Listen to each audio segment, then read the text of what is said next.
For Lilly. Thank you, Deputy Speaker. In January 2020, the Morrison government promised Australians that our offshore renewable industry would be open for business by mid-2021. Yet, here we are, with 2.5 months left until the end of the year, debating the bill.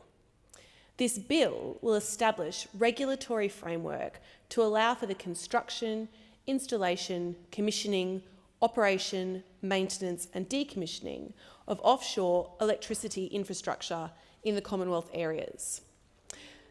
Labor has been campaigning for a legislative framework to unlock the benefits of offshore renewables for some time.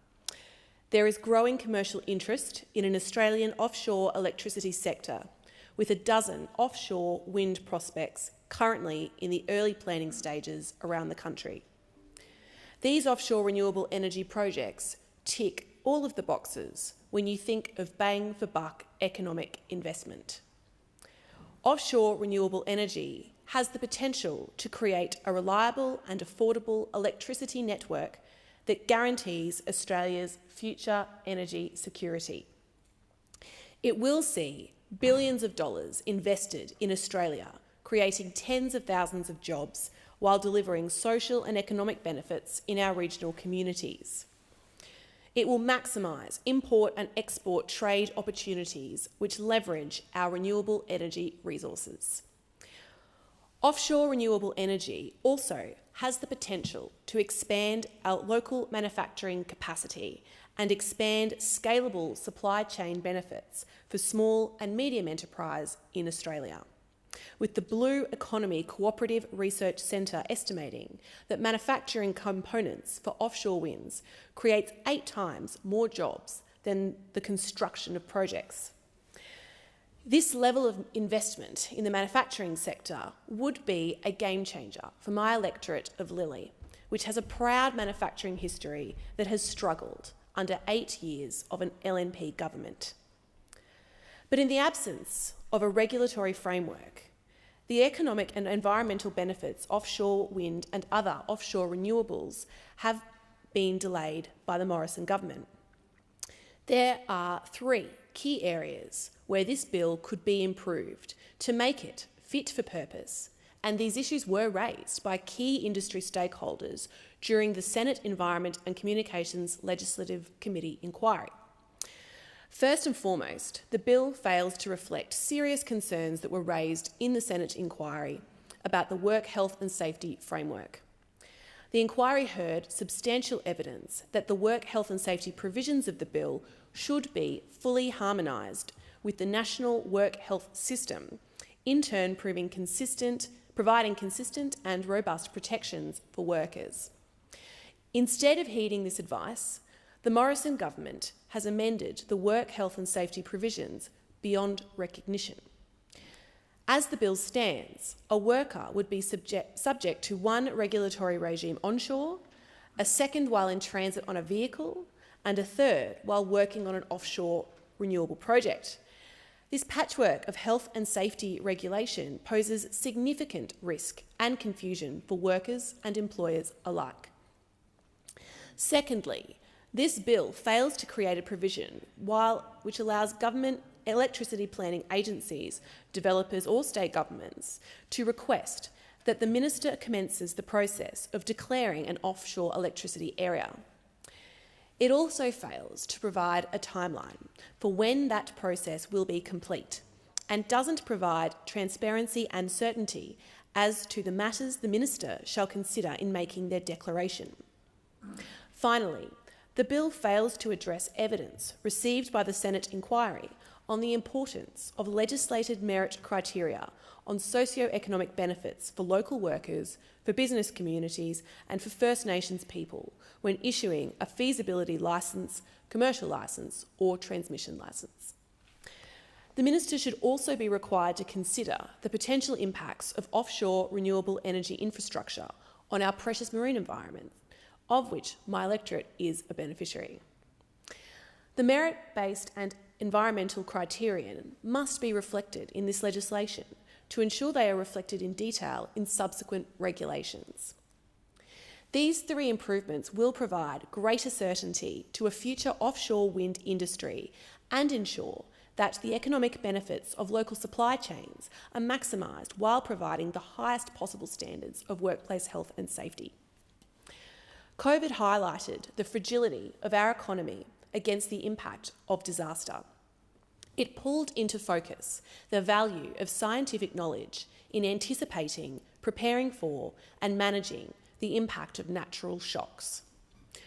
Most importantly, it weakened the domestic and global standing of political leaders that refused to take science seriously. As our global allies and domestic peak bodies commit to net zero by 2050 to tackle climate change, the Morrison government remains conspicuously outside the tent, refusing to offer real solutions to tackle climate change and protect our environment. And it's quite a big tent. Every state and territory in Australia has signed up to net zero. The Business Council has signed up. The National Farmers Federation has signed up. The Minerals Council has signed up. The Australian Petroleum Production and Exploration Association has signed up. Yet somehow, after 8 years in government, the Morrison government is still divided on the basic science of climate change and have come up with a PowerPoint plan that would fail as a grade 7 science project to reach net zero by 2050. Blindly led out by an outdated ethos and held hostage by climate deniers, science doubters and conspiracy theorists, the Morrison government isn't just embarrassing us on a global stage, they're actively hurting our economic success and undermining the environmental and social well-being of our great nation. They have no timetable for action, they have no set destination. They're fixated with short-term political tactics over long-term vision. Above all, the Morrison government continues to misjudge the timeframes in which we must act before irreparable damage is done. Until net emissions fall to zero, the global average temperatures will keep increasing. Even if greenhouse emissions fall but remain positive, temperatures increase will be slowed, but they will not stop.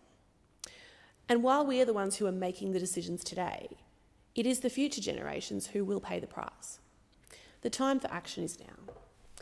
Decarbonising our economy and investing in renewable energy isn't the death knell for the Aussie blue-collar worker as the Morrison government would have us believe. It will not end the Aussie weekend. It will not take away your lawnmower or your ute.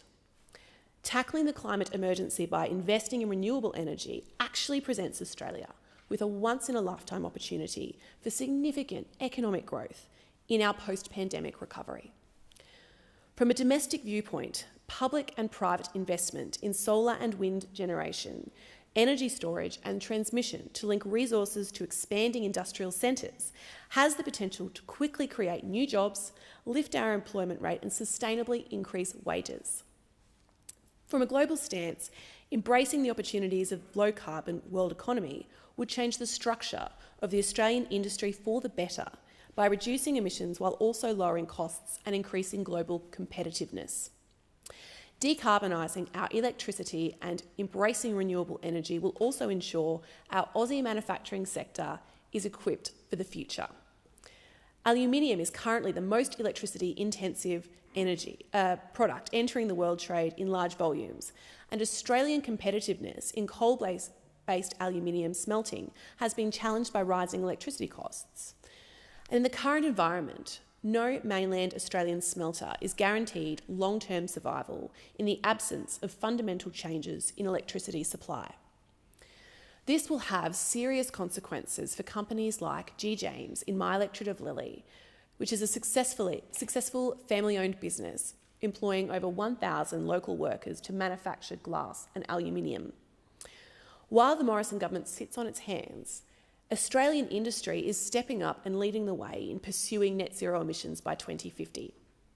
The Australian Renewables Energy Agency has identified the sector as a key target in its strategy to support industry in reducing emissions and has partnered with Rio Tinto to conduct a feasibility study at the Yarwun refinery in Gladstone to find a way to partially decarbonise refining by using renewable hydrogen in calcination.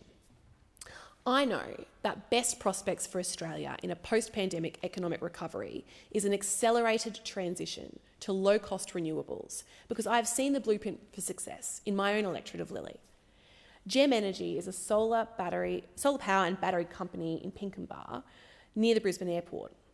I had the pleasure of meeting with the CEO of Gem Energy, Jack Hooper, and his dogs, and his team last week to gain some more insight into the future of the energy landscape in Australia, including our renewable targets, and how we can ensure grid stability and cheaper energy prices for all Australians. The growth of the renewable energy industry has enabled Gem Energy to expand from a small operation in regional Emerald to a company which employs over 50 full-time staff and has delivered over $160 million worth of solar and battery projects. The story of Gem Energy proves that there is a bright future for Australian workers in renewable energy. And I've also seen the opposite side of this story, where the Liberal-led Brisbane City Council decided to outsource the manufacturing of electric buses to a company in China, instead of manufacturing them at Volgren in Eagle Farm, risking the jobs of dozens of local workers. I am glad to report that Volgren is progressing in spite of Mayor Schrinner and his Liberal mates, and has recently announced that it will be doubling its workforce over the next year to prepare itself for the opportunity that manufacturing electric buses will bring. As the federal member for Lilly, I have a simple, effective and common sense plan to boost our local economy. 1, Northside infrastructure projects. 2, built by Northside workers. 3, using equipment and materials manufactured in Australia. In line with this plan, there is no comparable opportunity for nation-building public and private investment on the same scale as renewable energy. And as elected representatives tasked with securing Australia's future, we must grab this opportunity with both hands. We cannot stand by and allow our economy and our workers to be unprepared for the global shift in energy supply. Australia has the opportunity to emerge as a winner in a low-pollution global economy, but only under the right leadership. We need a just transition and investment in the renewable energy sector, and we need an Albanese Labor government to do it. An Albanese Labor government will harness the power of renewables to power our manufacturing, develop our hydrogen industry, and create a generation of secure, well-paid jobs. We will unleash the power of our solar, hydro and wind power stations by rewiring the nation, building a new transmission line to connect renewables to industry. We will give power back to the people by building community batteries for household solar. And with our electric car discount, we will cut taxes on electric vehicles, making them cheaper for families to buy. We will join with the rest of the world and adopt a net zero target of net zero emissions by 2050, creating jobs, cutting electricity bills, lowering pollution. We will invest $100 million to support 10,000 new energy apprenticeships and $10 million in a new energy skills program. We will support the Australian Renewable Energy Agency and the Clean Energy Finance Corporation, which Labor set up when last in government, and which the Coalition has spent 7 years undermining. There is a real need for industry policy to ensure that the offshore renewable energy industry achieves its potential. Offshore wind is not one of the technologies prioritised by the government's low-emissions technology roadmap, another missed opportunity to harness the power of renewable energy from the Morrison government. An Albanese Labor government will prioritise offshore wind regulation to unlock the billions of dollars and thousands of jobs for Australia's regions that the Prime Minister is stalling on. I thank the House.